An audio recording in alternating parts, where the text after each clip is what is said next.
यह बात बहुत ही पुरानी है। सुजानपुर नामक एक गांव हुआ करता था। उस गांव में लोग खेती बाड़ी और छोटे मोटे कारोबार करके अपने जीवन गुजारते थे। और उसी गांव के जिसके पास खेत नहीं हुआ करता था, वो बड़ी जमींदारों के पास जाकर खेती बाड़ी का काम करता था, या फिर बड़े सेठ या बड़े व्यापारी के यहाँ काम करके अपना जीवन यापन करता था।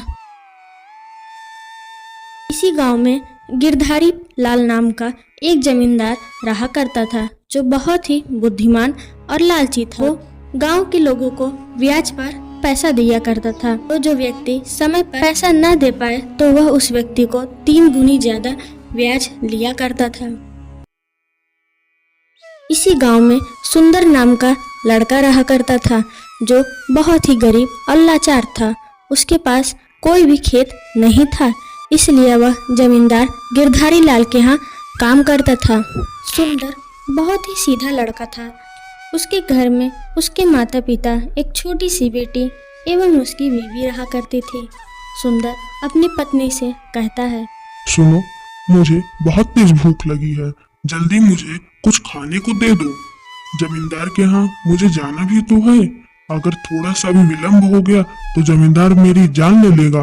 अहो, आप और आपके जमींदार जी, थोड़ा सा लेट क्या हो जाता है, जमींदार पूरा पहाड़ सर पर उठा लेता है। बस थोड़ी देर रुक जाइए, मैं अभी खाना लगा देती हूँ। हे भगवान, सब्जी नहीं है क्या? अजी, सब्जी कहाँ से आएगी? सब्जी कितने महंगे हैं। कल जो आप पैसे लाए थे उससे तो सिर्फ दाल चावल ही आया, सब्जी तो नहीं ही आया। अच्छा ठीक है बाबा, भगवान दाल ही चावल दे दो मेरे को। पता नहीं हमारे नसीब में कब अच्छा खाना लिखा होगा। अजी, मैंने आपको कितनी बार कहा है, उस गिरधारी लाल के यहाँ काम मत किया करो। वह बहुत ही लालची और बेईमान इंसान है। वह सिर्फ किसी की मजदूरी का फायदा उठाना चाहता है। आप दूसरे के यहाँ काम करके देख क्यों नहीं लेते? आप उसके यहाँ इतने सारा काम करते हो, आपको पैसे के नाम पे 2-4 रुपए ही तो देता है। ऐसा नहीं है, वो हमारे अन्नदाता हैं, उसकी ही बदौलत हमारे घर चल रहा है। तुम ऐसा कैसे कह सकते? हाँ, आप तो कहेंगे ही, उन्हीं की वजह से हमारा घर ही चल रहा है। फिर मोहन खाना खाकर गिरधारी लाल के यहाँ चला जाता है। अरे सुंदर, आज तुम फिर लेट आए हो। तुम्हें समय का अता पता रहता है कि नहीं रहता है? नहीं सेठ जी, बस 5 मिनट ही तो लेट हुआ हूँ। अच्छा, 5 मिनट लेट हुए हो? अब तो शाम को 1 घंटा लेट जाएगा। 5 मिनट का हिसाब 1 घंटे से वसूला जाएगा तुमसे। अच्छा चल जा, अब बहुत सारा काम है, जल्दी से सारे काम निपटा कर आ। अरे गिरधारी सेठ जी, आपसे मिलने कोई आया है? सुबह सुबह कौन मिलने आया? जाओ उससे भेज दो मेरे पास। अरे सेठ जी, मुझे कुछ पैसे चाहिए था। मैं पैसे तो उधार दे दूंगा तुम्हें, पर कुछ गिरवी रखने के लिए लाए हो कि नहीं लाए हो? खाली हाथ ही चले आए हो? बिना कुछ गिरवी रखे मैं कभी किसी को पैसा नहीं देता, तुमको तो पता होगा ना। हाँ सेठ जी, लाया हूँ ना, अपनी पत्नी के पैर के चांदी की पायल लेके आया हूँ मैं। फिर सेठ उस व्यक्ति को पैसे दे देते हैं और उसके पायल गिरवी रख लेते हैं। सेठ काफी चिंतित रहते हैं और वो सुखिया से बोलते हैं, अरे सुखिया, आजकल लोगों को यह क्या हो गया है? लोग ज्यादा ब्याज पर पैसे नहीं ले रहे हैं। ब्याज का धंधा एकदम मंदा ही क्यों चल रहा है आजकल? जरा पता तो लगा, ये कहाँ से इन लोगों का काम चल रहा है?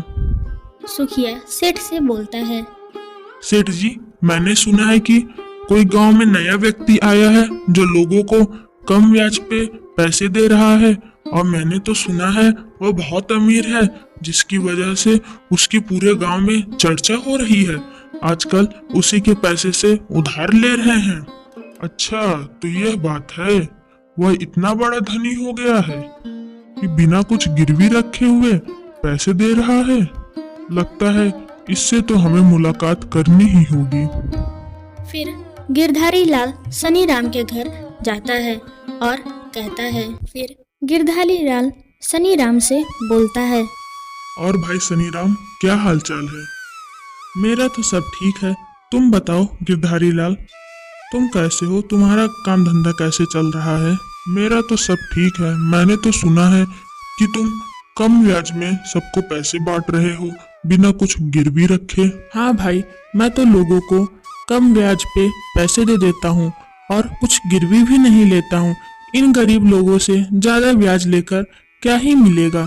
मैं इनको बस काम आ जाऊं यही बहुत है मेरे लिए। सब भगवान की दया से ही तो चलता है। भगवान का दिया मेरे पास तो सब कुछ है।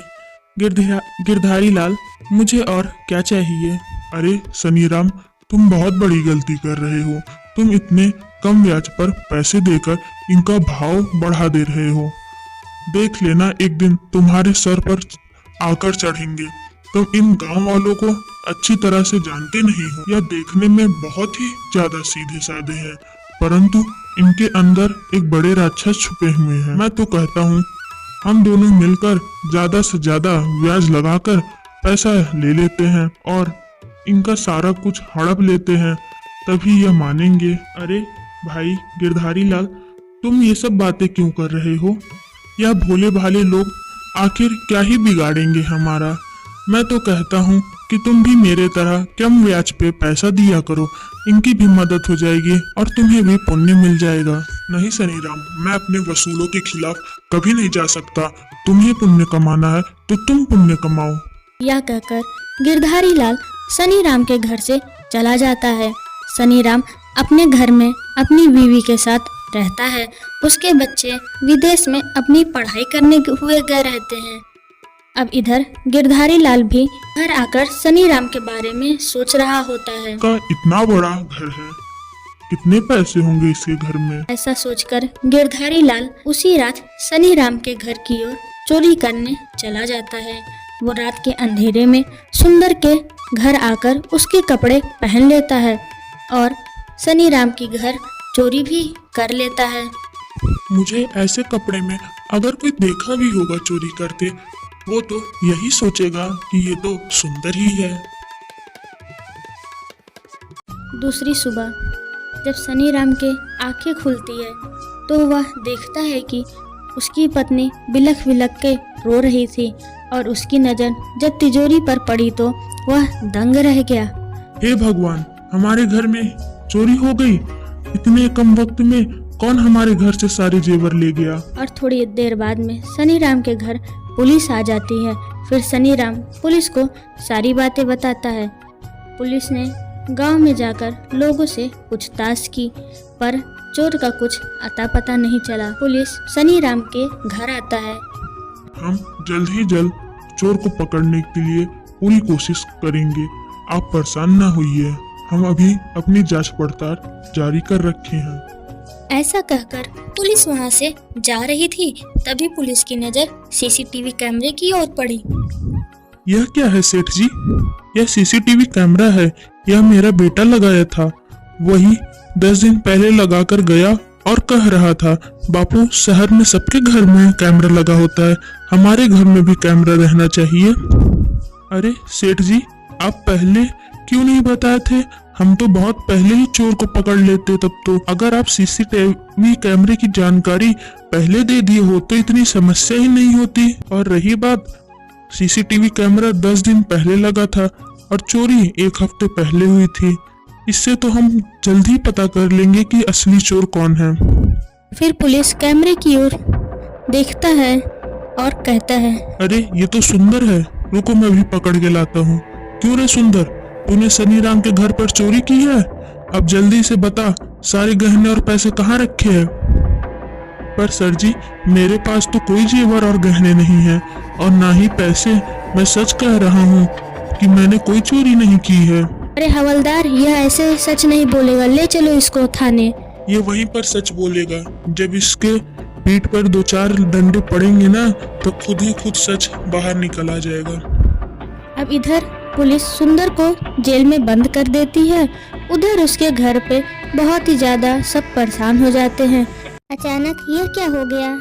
इस सुंदर को जेल जाना पड़ा। फिर उसकी पत्नी सुंदर से मिलने के लिए एक पुलिस स्टेशन की ओर जाती है। अजी, मैं तो जानती हूँ आप चोरी नहीं कर सकते हैं, फिर भी मेरे तसल्ली के लिए एक बार बता दीजिए। मैं भगवान की सौगंध खाकर कह रहा हूँ कि मुझे कोई फंसा रहा है। मैंने कोई चोरी नहीं की है। सुंदर की बात सोचते सोचते सुंदर की पत्नी घर आ जाती है और मन ही मन कहती है, अगर वह सच बोल रहे हैं कि उन्होंने चोरी नहीं की है, तो फिर उनको पुलिस चोर क्यों बोल रही है? ये सच का पता मैं तो करके ही दिखाऊंगी, चाहे कुछ भी हो जाए, मैं तो पता करके ही रहूंगी। हमें वापस से अच्छे तरह से सीसीटीवी कैमरा देखना चाहिए। सुंदर की पत्नी सनी राम सेठ जी के घर जाकर कहने लगती है, सेठ जी, क्या आप मुझे एक बार सीसीटीवी कैमरा दिखा सकते हैं? मैं उसे देखना चाहती हूँ। आखिरकार मेरे पति ने चोरी जब नहीं की है तो उन्हें फंसाया क्यों जा रहा है? सनी राम बहुत ही भला इंसान था। वह कैमरे का रिकॉर्डिंग दिखाने को मान जाता है। सुंदर की पत्नी कैमरे में देखती है और तुरंत पहचान जाती है। ये कपड़े भले ही मेरे पति के हैं, पर अंदर का व्यक्ति कोई और है। तभी उसकी नज़र उस व्यक्ति के चमकीली घड़ी की ओर पड़ जाती है और अब उसको पूरा विश्वास हो जाता है कि वह व्यक्ति उसका पति नहीं है। सनी राम से सुंदर की पत्नी कहने लगती है, यह देखिए सेठ जी, इस व्यक्ति के हाथ में एक चमकीली घड़ी है। मेरे पति ऐसी चमकीली घड़ी खरीद ही नहीं सकते, पहनने की तो बात ही नहीं है। सेठ जी, आप मुझे थोड़ा सा समय दे दीजिए, मैं सच का पता लगा कर ही रहूंगी। अगर ऐसा है तो तुमको साबित करना होगा यह जो व्यक्ति है वह तुम्हारा पति नहीं है। अगर तुम ऐसा कर पाओगी तो अपने पति को बचा पाओगी, लेकिन इसके लिए तुम्हें उस व्यक्ति को रंगे हाथ पकड़ना होगा। ठीक है सेठ जी, आप मुझको टाइम दीजिए, इसके लिए मैं आपकी सदा आभारी रहूंगी। यह कहकर सुंदर की पत्नी अपने रास्ते चली जाती है और मन ही मन सोचने लगती है, उस व्यक्ति को रंगे हाथ पकड़ लूंगी कैसे मैं, जिसके हाथ में वो चमकीली घड़ी है, जिसने मेरे पति को फंसाया है। आखिर ये चोरी किसने की है? हमारे गांव में ऐसी घड़ी कोई नहीं पहन सकता। अगर उनके पास इतने पैसे हैं कि वो इतनी महंगी घड़ी पहन सके, तो यह दो ही व्यक्ति हो सकते हैं, एक तो गिरधारी लाल सेठ और या फिर सनी राम सेठ। सनी राम सेठ तो अच्छे और दयालु व्यक्ति हैं, और गिरधारी लाल वह तो लालची और बहुत ही बेईमान इंसान है। अवश्य ही यह उसका ही किया धरा हो सकता है। ऐसा कहते कहते वह गिरधारी लाल के घर आ जाती है और जब उसकी नज़र गिरधारी के घड़ी पे पड़ी तो वह समझ गई यह तो चोर ही है। फिर सुंदर की पत्नी को देखकर गिरधारी लाल बोलता है, अरे तुम तो सुंदर की पत्नी हो ना, तुम यहाँ मेरे पास क्यों आई हो? इनसे मुझे कोई तो बहाना बनाना पड़ेगा जिससे मैं निकल भी जाऊं और उन्हें शक भी ना हो मेरे ऊपर। अरे सेठ जी, मुझे काम चाहिए था, कृपया मुझे काम दे दोगे क्या? नहीं, मैं तुझे कोई काम नहीं दूंगा। तुम्हारा पति जब चोर हो सकता है तो तुम भी चोर ही होगी। जाओ यहाँ से। सुंदर की पत्नी इसी का तो इंतजार कर रही थी। वह गिरधारी लाल के कहने पे वहां से तुरंत पुलिस स्टेशन की ओर चली जाती है। वहां जाकर वो सारी बातें पुलिस से बताती है। पुलिस गिरधारी लाल के घर जाती है और गिरधारी के हाथ में वही घड़ी देखकर पुलिस उसे पकड़ लेती है। और दूसरी तरफ सनी राम भी स्टेशन जाकर सुंदर को छुड़वा लेता है और कहने लगता है, अरे भाई सुंदर, मुझे माफ कर दो। मुझे लगा तुमने ही मेरे घर पर चोरी की है, परंतु तुम्हारी बीवी को तो मानना ही पड़ेगा। उसने बहुत समझदारी से इस चोर को पकड़ा है और उसको तो अपने बात पर संपूर्ण विश्वास था कि मेरा पति ऐसा कर ही नहीं सकता है। और हाँ सुंदर, क्यों ना तुम मेरे घर पे काम करते, मैं तुम्हें अच्छी सैलरी भी दूंगा। फिर उसके बाद सुंदर सनी राम के घर काम करने लगता है। सनी राम उसे अच्छे खासे पैसे देता है और सुंदर का परिवार अच्छे रूप से चलने लगता है।